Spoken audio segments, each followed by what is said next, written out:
Hi అండి, సంధ్యాస్ కిచెన్కి స్వాగతం. ఈరోజు రెసిపీ వచ్చేసి పాలతో మనం రబ్డీ చేసుకుందామండి. దానికోసం ముందుగా లీటర్ పాలు ఫుల్ క్రీమ్ మిల్క్ అయితే తీసుకోవాలి. ఇప్పుడు గిన్నె తీసుకొని ఈ పాలను కట్ చేసుకొని ఇందులో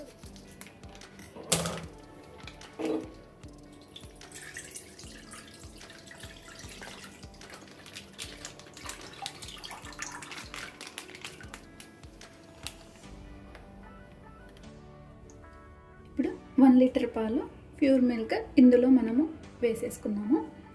ఇప్పుడు ఈ గిన్నెను స్టవ్ మీద పెట్టి మరిగించుకుందాము.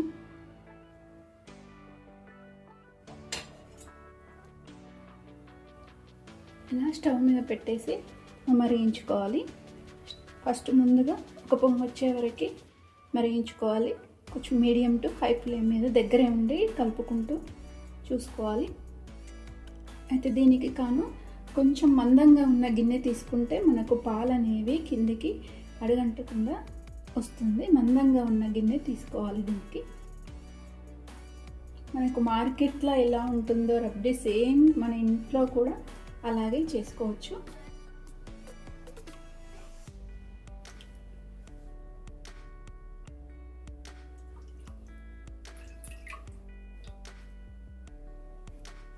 మీడియం టు హై ఫ్లేమ్ మీద పెట్టుకుంటూ కలుపుకోవాలి పాలు. చూడండి, మనకు మరుగు అయితే వచ్చింది కదా. ఇప్పుడు మీడియం ఫ్లేమ్లో పెట్టుకోవాలి. ఇలా కలుపుతూ ఉండాలి. మనకు కొంచెం టైం ఎక్కువగానే పడుతుంది.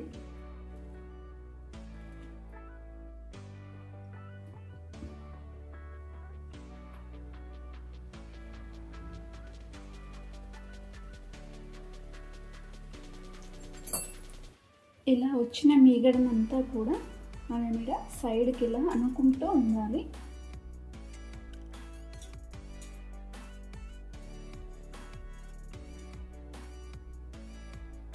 ఇదంతా కూడా సైడ్కే ఉండాలి. ఇప్పుడు మీడియం ఫ్లేమ్ మీద ఇలా మరిగిస్తూ ఉండాలి. వస్తున్న మీగడంతా కూడా ఇదే విధంగా సైడ్కి అనుకుంటూ ఉండాలి.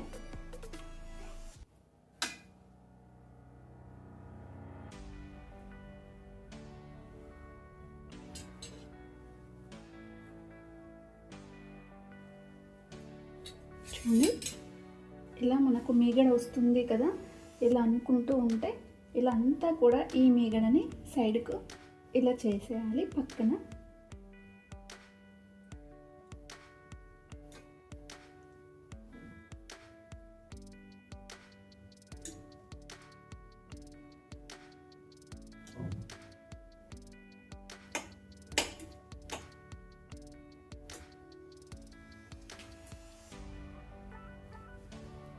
ఈ లీటర్ పాలు మనకు ½ లీటర్ అయ్యే వరకు ఇదే విధంగా చేస్తూ ఉండాలి. ఇలా ఈ మీగడనంతా కూడా సైడ్ కనుక్కుంటూ ఉండాలి.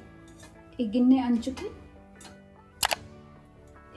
అంచుకు చేస్తూ ఉండాలి.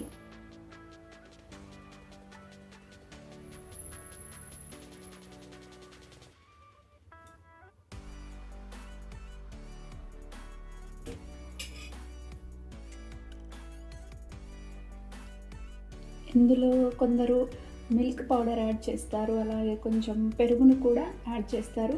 నేనైతే ఇక్కడ ఏమీ కూడా యాడ్ చేయకుండా ఓన్లీ పాలతోనే చేస్తున్నాను.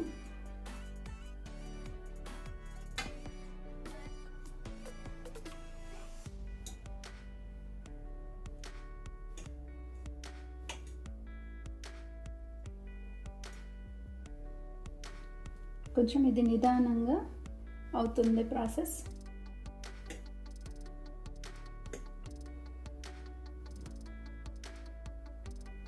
ఇలా మనం సైడ్కి అనుకుంటున్నాం కదా. ఇప్పుడు మళ్ళీ మధ్యలో ఇదంతా మరిగి కూడా మరొక లేయర్గా వస్తూ ఉంటుంది. ఇదంతా కూడా ఇలా సైడ్గా అనుకోవాలి.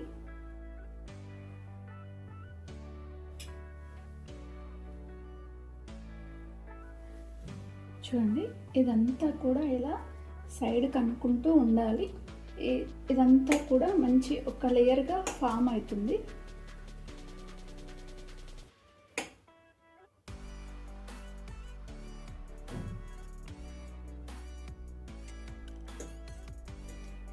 స్వీట్ షాప్లో అయితే వాళ్ళు ఎక్కువ క్వాంటిటీగా చేసుకుంటారు కాబట్టి వాళ్ళు హై ఫ్లేమ్ మీద పెట్టి చేసేస్తారు.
మనకి ఇంకా కొంచెం చిక్కగా ఉడికించుకున్నాం అనుకోండి, పాలు ఏమీ ఉండవు అందులో. మనం రబ్డీలో కంపల్సరీ పాలు అనేవి ఉండాలి. ఇది ఇప్పుడు ఇలా సర్వ్ చేసుకొని ఫ్రిడ్జ్లో పెట్టేసుకొని తినేయచ్చు.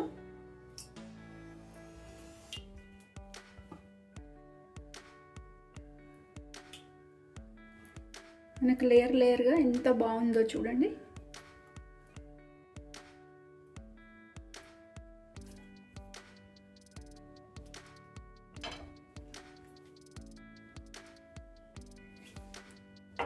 ఇప్పుడైతే మనకు కరెక్ట్గా వచ్చిందండి, చిక్కగా లేకుండా పల్చగా లేకుండా మామూలుగా ఉంది. మనకు చూడండి ఎలా లేయర్ లేయర్గా ఉందో.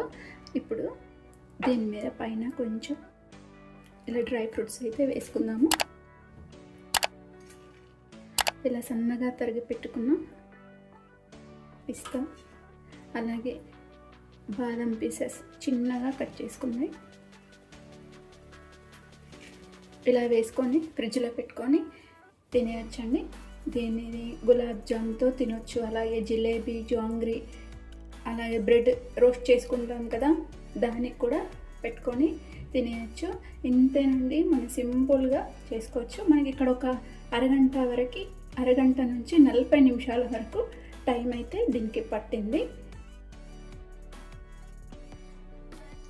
ఇలా సింపుల్గా ఇంట్లోనే మనం దీన్ని రెడీ చేసుకోవచ్చు. చాలా బాగుంటుంది. కుల్ఫీ మీద కూడా వేసుకొని తినేయచ్చు. ఇంతే. మీరు కూడా ఈ రెసిపీ ఒకసారి ట్రై చేయండి. అలాగే లైక్ చేయండి, షేర్ చేయండి, నా ఛానల్ని సబ్స్క్రైబ్ చేయండి. Thanks for watching.